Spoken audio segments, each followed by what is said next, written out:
Earlier this month, Apple introduced its iPhone 14 lineup. All four models, the 14, 14 Plus, 14 Pro, and 14 Pro Max, all come without a very, traditional and important feature, and that's a SIM card tray. Instead, this year, Apple is going all in on the eSIM. I'm Jason Cipriani with ZDNet, and in this video, I'm not only going to explain what an eSIM is, but I'm going to show you how to switch over from a regular SIM card to the iPhone 14's eSIM.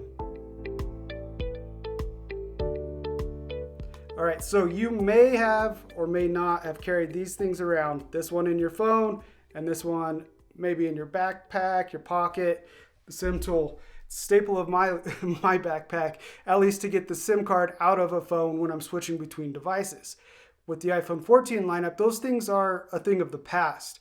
I've already set up an iPhone 14 and an iPhone 14 Pro, and I've gone through the process of switching over from a 13 Pro Max, which already had an eSIM, to those two devices. So I have a good idea of how it works, and it's actually not as scary as you would think. But there's a lot of different scenarios here, so I'm going to try to walk through and cover all of them. If I miss one, please let me know in the comments, and maybe we'll update the video, or at least update a post that's going along with this on zdnet.com to explain how to set up an eSIM or transfer to an eSIM from in that specific situation. An eSIM gets rid of that little plastic piece that allows the network, your wireless network, to identify what your phone is, which phone number is assigned to it, and allows it to, basically it's a handshake between your phone and the network, letting the network know that, yeah, this device is okay, here's its phone number, serial number, and allows it to communicate on the network. By going to an electronic SIM, you no longer have to deal with that little plastic chip, and instead it's all handled digitally, and you could store up multiple eSIMs on one device, up to 8 on the iPhone 14 lineup this year, and switch between those numbers or assign different numbers for when you're traveling internationally.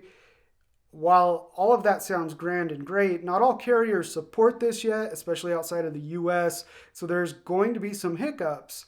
But in the short term, at least transferring and setting up your device on the major carriers and some of the smaller prepaid carriers is going to be a seamless process. All right, so let's say you upgraded from an iPhone 13 Pro to an iPhone 14 Pro and you're ready to set up your device. You ordered it from Apple, you let them know what carrier it was for, or it's an unlocked device, but it's linked to your phone number.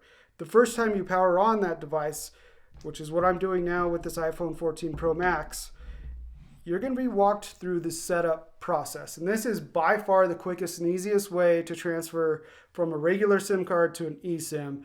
It's a completely streamlined process that's all handled by Apple. And like I said, it's really simple. So I'm going to start to go through this initial setup process here. Let's go ahead and get through the quick start part. And maybe not. There we go.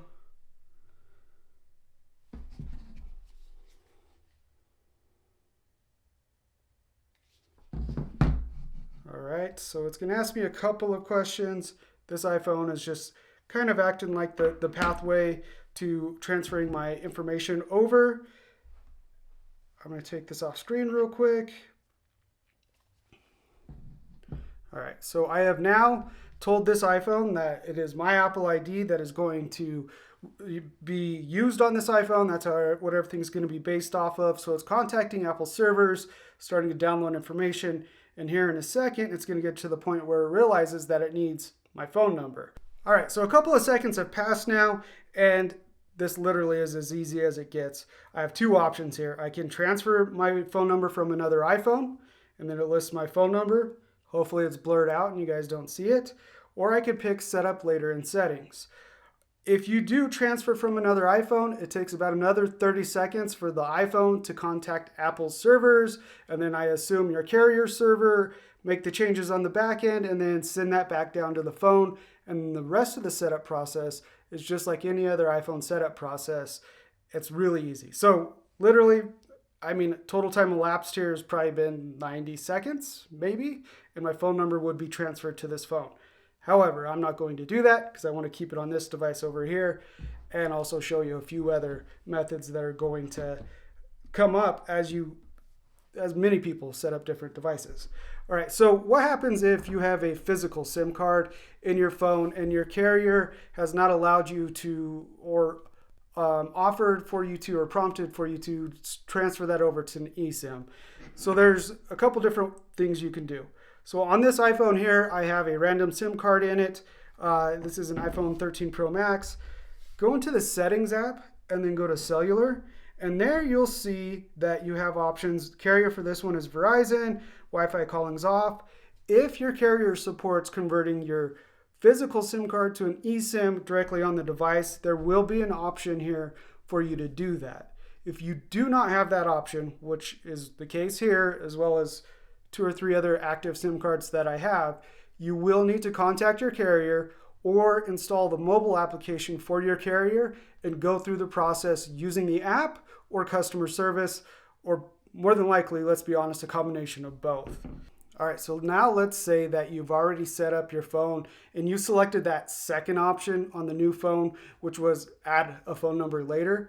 You're going to be faced with a setup phone that just doesn't have service. So what you can do is, like I did on this phone here, is go into Settings, add eSIM, and then it's going to do some magic behind the scenes. If your old phone and your new phone are on iOS 16 and they're in the general area of each other, you'll see this prompt here asking if you want to transfer your phone number from one iPhone to the other.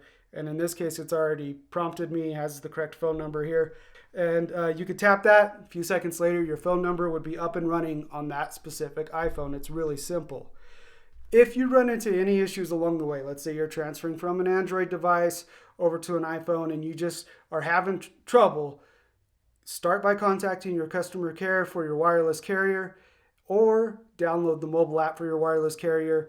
Both Verizon and T-Mobile here in the recent weeks have been very vocal about support for eSIM. AT&T also supports eSIM.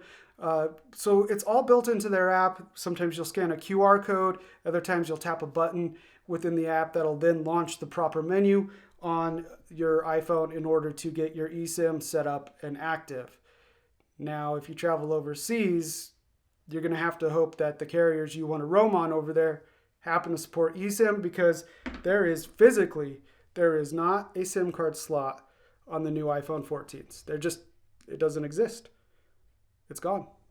Poof. Just like that. Well, hopefully that helped you. Hopefully it will help you get your eSIM set up once you get your iPhone 14. I'm Jason Cipriani with ZDNet. Make sure to check out zdnet.com for more tech tips just like this one, as well as more tech news.